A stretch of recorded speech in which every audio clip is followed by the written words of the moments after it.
Like, Hey everyone, this is a new YouTube channel called From Old to new. I'm your host, I'm Braxton, And I'm Zach.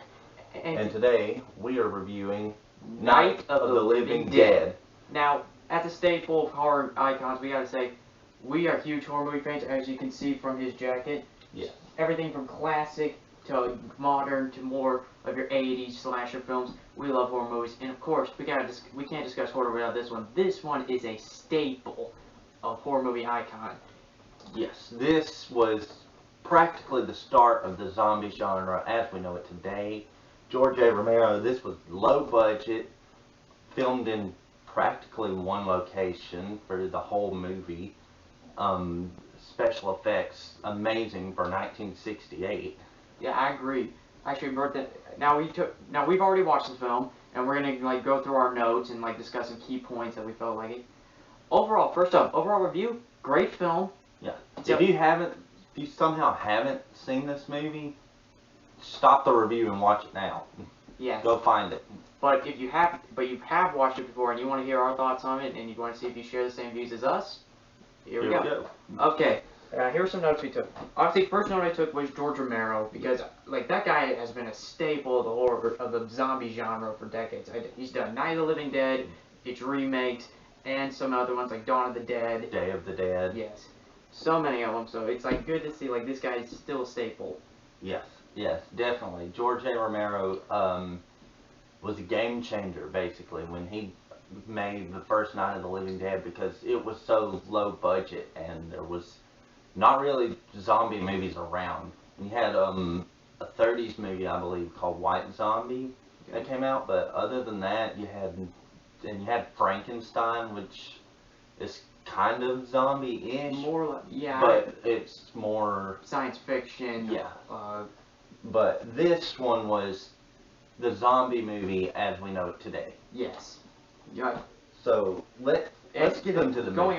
Going on that, I feel like one thing I noted here, like it applied several elements of zombie movies that we've seen today. Yes. I mean, the classic, rising from the dead, bites infecting people, flesh eating. Yes. Kills to the head. But also, I noticed a lot of elements that they applied to one very popular zombie thing going on that's still going on right now, The Walking Dead. Because part of that was like, in the film they discussed how like the cause of it was due to a level of radiation from space, from Venus. And I remember reading that the guy who, Robert Kirkman, the man who wrote The Walking Dead, I think he applied that same element, saying that that was the cause of it. Similar cause in The Walking Dead. Like, so I didn't know that. Yeah. And so, a quick plot synopsis if you somehow have not seen this. So, Barbara and her brother Johnny are going to their father's grave to put a new wreath on the grave. And that's when the first cadaver shows up. Yes. And after that, a brief struggle, spoiler alert if you haven't seen it, Johnny gets killed. Yes. And Barbara runs to this house where she meets Ben, and they are held up in this house. Barbara is, obviously shook by the death of her brother, so she's not helping out a lot, but Ben, he's just immediately in survival mode, getting ready. Yeah.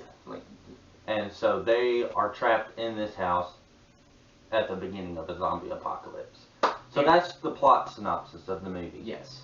Okay. Now let's go. We're gonna go like through some key plot points piece by piece and discuss like our notes and what these. Like right here, at the beginning of the film, we saw like a radio announcement cut off. Yes. They're announcing the first beginning of the apocalypse, and Johnny just cuts off the radio right when this big news report is happening. And nowadays you think, oh my gosh, why would you do that? But if you think about it through the perspective of the movie, the dead rising from the grave, that's a little bizarre, and you're not expecting to hear that. Yeah, it's like, they've probably been out in the middle of nowhere, so like, the radio probably like, I know when I get in those barren road areas, then you could barely get a signal on any station, so. Yeah. Obviously they weren't expecting a zombie apocalypse. Yeah. Another thing, also, I noticed this. Some keep popping thunder and then the first zombie. I kind of figured that I saw a connection to Frankenstein because it's like the minute the lightning strikes, we see the first zombie. Like suddenly it's like it's alive, it's alive. Yeah. Yes. It could be reference to Frankenstein, or it could just be coincidence. Yeah. Also, I question that it was thundering and lightning throughout a bunch of the beginning of the movie. Yet where was the rain? That's a good point. I have a theory on that. Now the radiation that came, they blew up the satellite before it came into the before like landed back on Earth, right? Yeah. How do we know like the radiation didn't just seep into the atmosphere, causing those lightning storms that thus then caused the thing? I don't know. Also, I noticed that these zombies are somewhat different from like the Walking Dead zombies in the sense that they have like somewhat basic intelligence. I mean, they understand. They can put up a fight. They can. They understand how to like open doors, lift up items, and use them. Well, yeah, but you got to remember that this is still kind of the beginning of zombies. Yes. So, I mean, this is kind of the bare basics. I think it's because 1968 audiences were more easily frightened by things like this. And today's more modern audience, we're used to gore and just running zombies and stuff like that. But in 1968, things like that had not, been around. Yeah, but We had just gotten out of like classic Universal monsters. Yes, classic Universal monsters.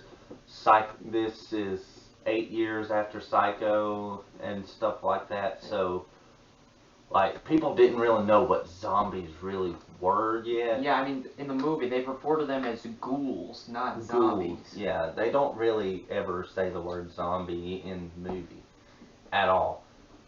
Kind of like the same with Walking Dead. It's like these are like worlds like we've never heard of these kind of scenarios happening before, so we don't know what to call them. Yeah.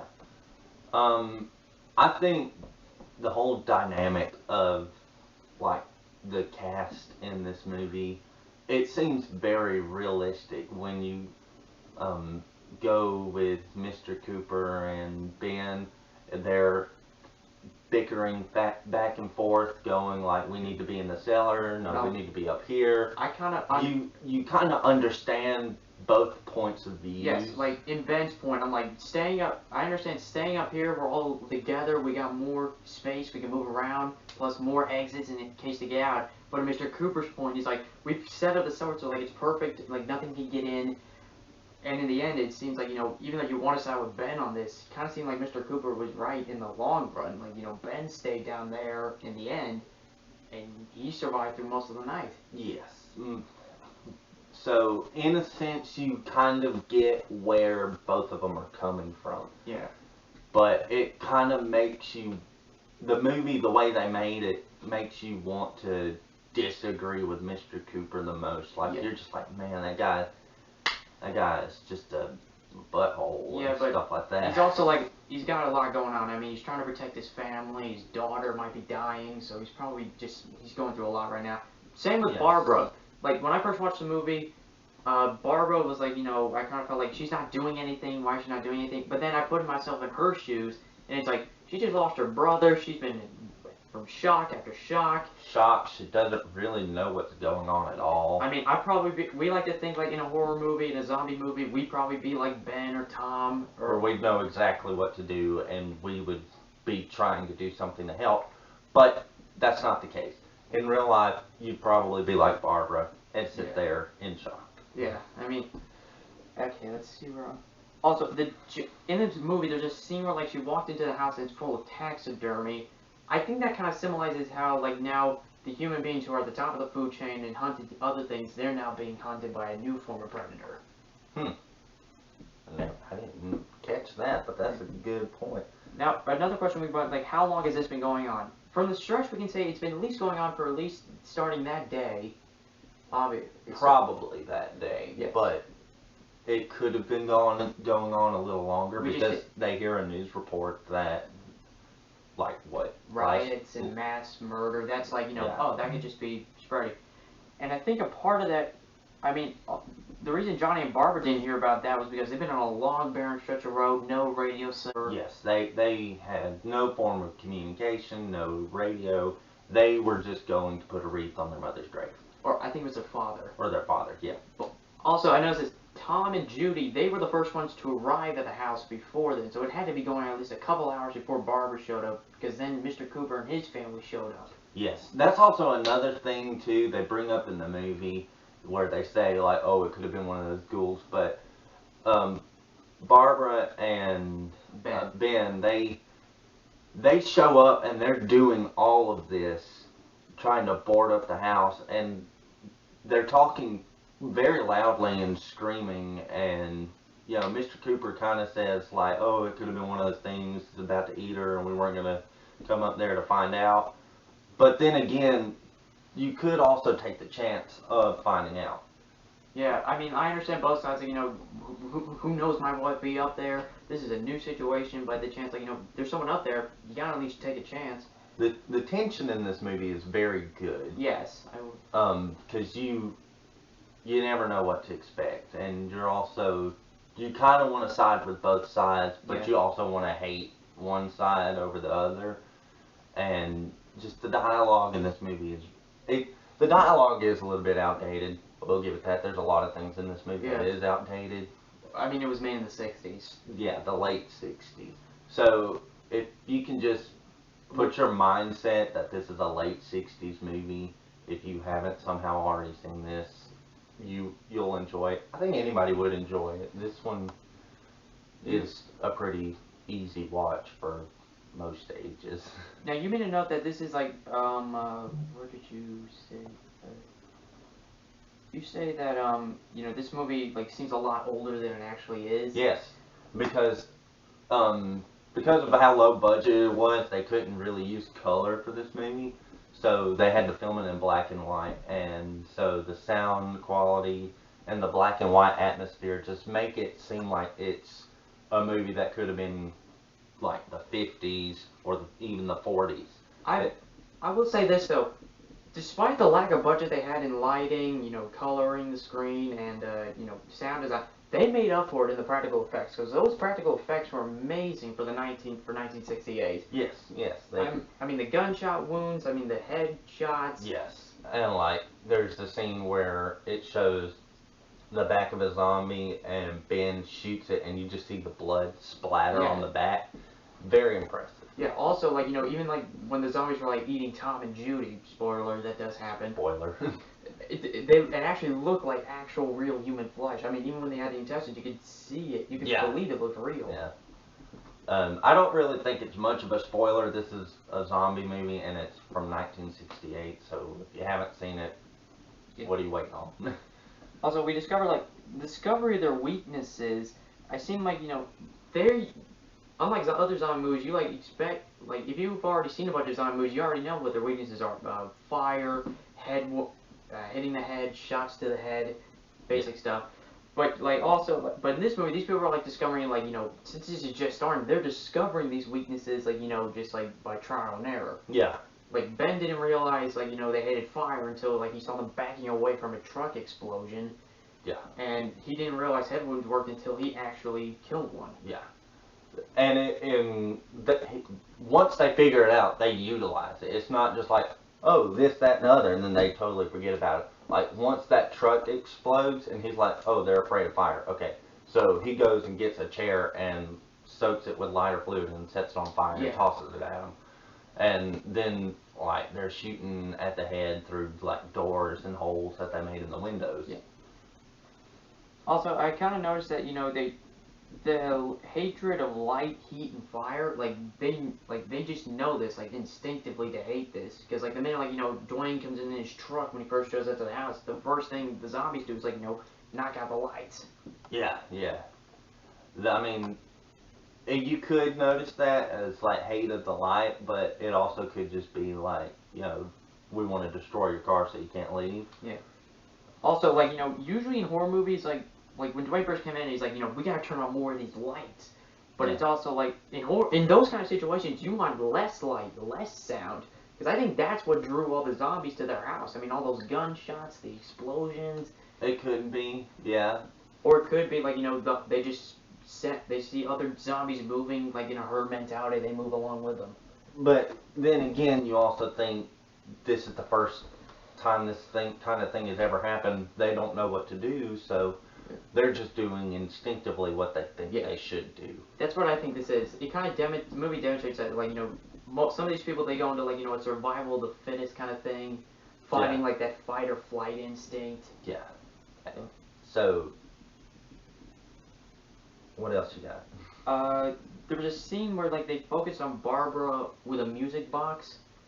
I think that kind of like, for her it's like, somewhat of a symbol of like, some kind of gentle calm and ease before like all this stuff goes to blow. Yeah, that's probably what it was. It's probably just to release some of the tension in the shot for the 60s audiences. They're probably thinking like, oh, this is the most horrifying movie I've ever seen. So then they show this music box, and it's kind of like, oh, okay, it's release of tension, so everybody can relax, and then it's bam, right back to horror, and just bickering back and forth through the whole movie of we should do this, no, we should do this, we should stay up here, we should go down there, and this, that, and the other, and then you figure out that no matter where they're at, they're gonna get got. Yeah, sometimes in those situations there is no easy way out, especially like a Kobayashi Maru, a no-win scenario. Yeah. Alright, one thing I noticed was the lack of early recognition of a threat, and I believe that's kind of simple because we've seen that in early times. I mean, sometimes in situations like that, we don't recognize it. I mean, obviously you're going to go to the first thing in your head. Like the minute, like when this first started, they just thought it was like a group of people just going through mass hysteria and murder. Yeah, and like also the cemetery scene when Johnny's going, they're coming to get you, Barbara, and she's just like, stop it, and like he's like, look, there's one of them now, and like she just thinks it's some ordinary dude, so she walks up to him to apologize, and then he attacks, and she's like, no, no, no, and then that's when the whole slew of events in this movie get started. Yeah. Also, I noticed, like, we talked about, like, the cause of this was the meeting, like, was the Venus probe. Yeah. So, obviously, like, it's kind of cool how, like, the movie kind of set up that thing by, like, talking about, like, NASA was at the meeting, how, like, people were responding, like, wait, why would they invite NASA and rocket scientists to a meeting discussing this? Yeah, an earthbound emergency, why would they be talking to astronauts? Which, I mean, yeah, you could look at that in a sort of way, but then, like, how is this happening to begin with? Meteorites or some sort of radiation has been let loose? Yeah. Now, another note we had was, like, you pointed this out. If the epidemic started days ago, why are they just only getting this now? Yes. Now, I think I have a theory on that. Now, space probes usually, like, when space kind of stuff like that, if they shot it in, like, if they shot down the Venus probe and hit the atmosphere, sometimes it takes a while for that to dissipate. And it stated in the movie that it was only affecting certain areas of the country. Like, from what I can tell, it was only affecting, like, according to the news, it was only affecting a third of the eastern seaboard. Definitely from what I can tell, it started somewhere in the south. It's spreading everywhere from at least near half of Texas all the way up to Pennsylvania in those areas. But yeah, and that's probably why it didn't spread, because, like, it could be, like, it's spreading out, maybe, like, 1 or 2 cases here, and there. And then, like, once it gets clusters up there, it starts moving to other states. Yeah. That's interesting and stuff. That's a good point. But also, wouldn't all these other news stations, like, just because it's happening in Texas, that wouldn't, everybody near Texas be warned about it at least? Yeah. And then that would spread, global fear, or at least a national fear. Yeah, I get that. So, yeah, if they knew it was happening for several days, why are they just now warning people about it?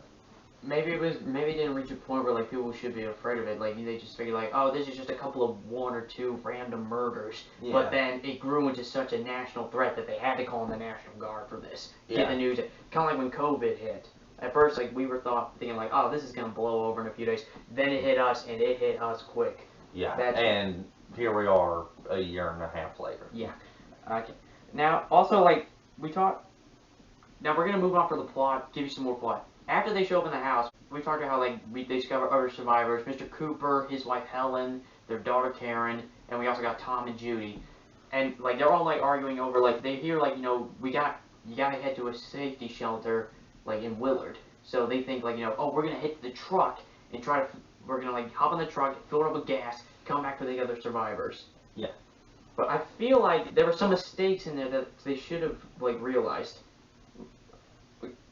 I understand, like, bringing a torch, like, to defend yourself against the zombies, but I don't think it was very smart of Ben to drop it near the area where you're going to pour gas.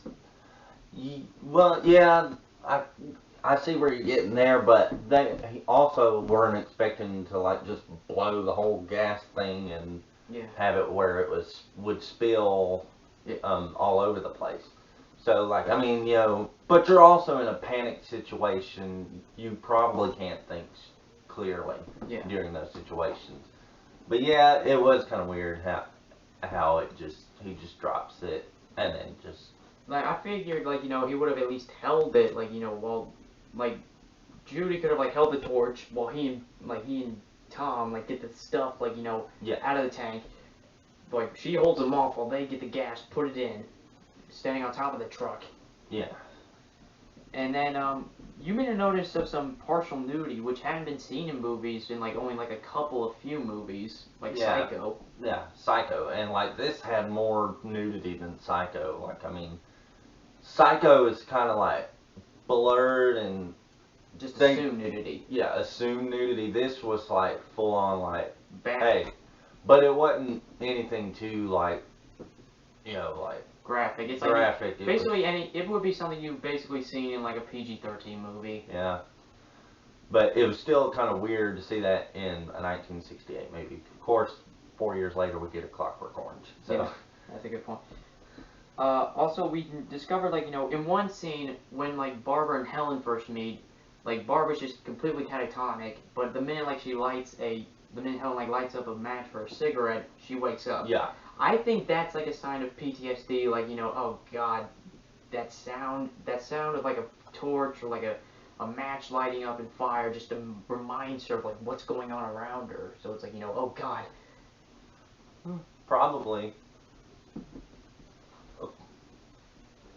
Yeah, it was weird how she just snapped out of it just like that, like she was in a trance or whatever, and then and it was gone just like that. Going off what you said, she was basically in the same trance that like everyone else was, like all those zombies were believed to be. Like, people like thought they were in a trance, but then you see them react to like fire and stuff like Yeah, but she also wasn't really like frightened over it. She was just more like, oh hey.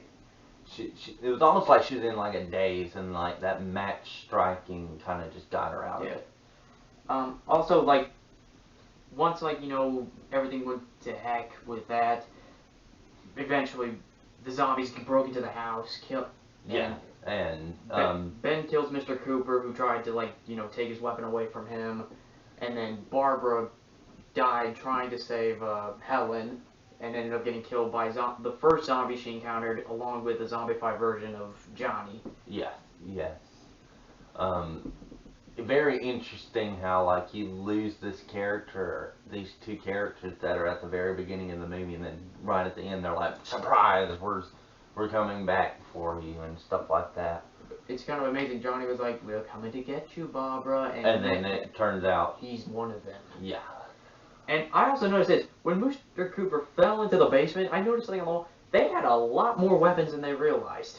I mean, they had like a trowel, but they also had like an axe, they had other stuff they could have used to like board the windows. But, I mean, they weren't focusing Ben wasn't really wanting to go in the basement. Like, he only went in there because, like, oh god, I got no choice. I mean, even the movie's like, you're in the movie, like in the beginning, he's like, you ain't gonna see me go down there. Next thing you know, he's down there. Surprise. And, like, I'm kind of like how they addressed, like, it doesn't just, like, have to be from a bite to kill the zombie, for, like, a zombie to turn you. Like, it's just, like, any death, you come back. Yeah. I guess it's just because this radiation is just spread globally and they hadn't been able to contain it, that, like, all these recently deceased, specifically say that recently Yeah. dead people They say are like just coming back from radiation. yeah. And something always bothered me. Johnny, the original way he died in the movie was he hit his head on a gravestone, like a bashed skull, right? Yeah. Wouldn't that injury like damage his brain enough so they wouldn't come back? Or was it just like, he was knocked out, got attacked by a zombie, then came back? I don't know. Or it could be like, he just hit his head, causing like some internal bleeding. Yeah, probably skull. that. I don't know. Maybe they just don't expect people to think that far into it. Yeah, and I feel like in the scene where, in the end, like, Ben, he makes it into the cellars, like, the last one standing, and, like, he takes out, like, a zombified Mr. Cooper, and he's only letting out, like, he lets out, like, 3 bullets. Like, Yeah, he specifically puts 3 bullets, and he puts 1 bullet in all the other ones. I think that was probably because he just had a deep hatred for Mr. Cooper, like, dude, that when he found out that he was turning into a zombie, he was just like, you know what, I'm going to put 2 more in you just in case. I've already shot you once and killed you, I'll kill you 3 times again. And, Pop. and at the end, we realize, now we reach the end where, like, it's daytime, and the National Guard and a group of, like, volunteers are, fighting off the zombies, which I think is, like, a good thing for them to do, like, go ahead, get that community outreach together. Yeah. Like, y'all, we gotta band together, Yeah. take out these zombies. So we use all the help. This is not like all the other zombie stuff where you watch, like Walking Dead, where you got people trying to be divided, like, It's chaos. yeah, we need to do this, that, and the other. They've realized that this is a crisis, and they're banding together and trying to work together to get rid of all these zombies. Yeah, even, like, it's kind of amazing because, like, it's like the police and the media, like, in real life, they don't usually work well together. But then, like, in the movie, it's like, they're interacting like, oh, you want some coffee? Thanks, man. You can come with us and help us out. We'll get you over there. It's like, they're just being cooperative. And that brings us to, like, my last point. This was a problem, like, when I first watched the movie, I was completely shocked at this happening. Ben's death. That always shocked me, because I always... Spoiler. Yes, he dies at the end, not from a zombie, Gunshot wound to the head, because he did not speak up. They thought he was a zombie, because the zombies in this movie don't talk. Yeah. So he's just sitting there kind of like peeking out of the window, and they're like, oh, hey, there's one, pow! And like, that's it. And then it starts, the ending and just like, moves to... film reels. Well, not really film reels, more of just like screenshots, kind of. Like in newspapers. Yeah, like in newspapers, and you hear like voiceovers and talking and moving around still, and he ends up like part of the pile of the dead that just gets burned. Yeah. Kind of showing like, in the end, dead or not dead, we all end up in the same place. Yeah. So this Night of the Living Dead, I give it probably an 8 out of 10. Yeah, I agree. 8 out of 10. Great film. If you have, understand, like, for more modern viewers, you have to get past, like, black and white, the media kind of stuff. The acting, because the acting style is different. But overall, if you're a horror fan or, like, really want to get into horror movies, this is a great film to start with. Yeah. Definitely go out and check this out. And even, like, this Criterion Collection release of it, this is probably the best edition to get for it. So, if you haven't seen Night of the Living Dead, we give it an 8 out of 10, and we recommend you watch it. And we thank you for sticking around and watching our video, and we will see you in the next review. Yep, see you then. Bye. Bye. Alright. I can't tell, is it? Oh, it is.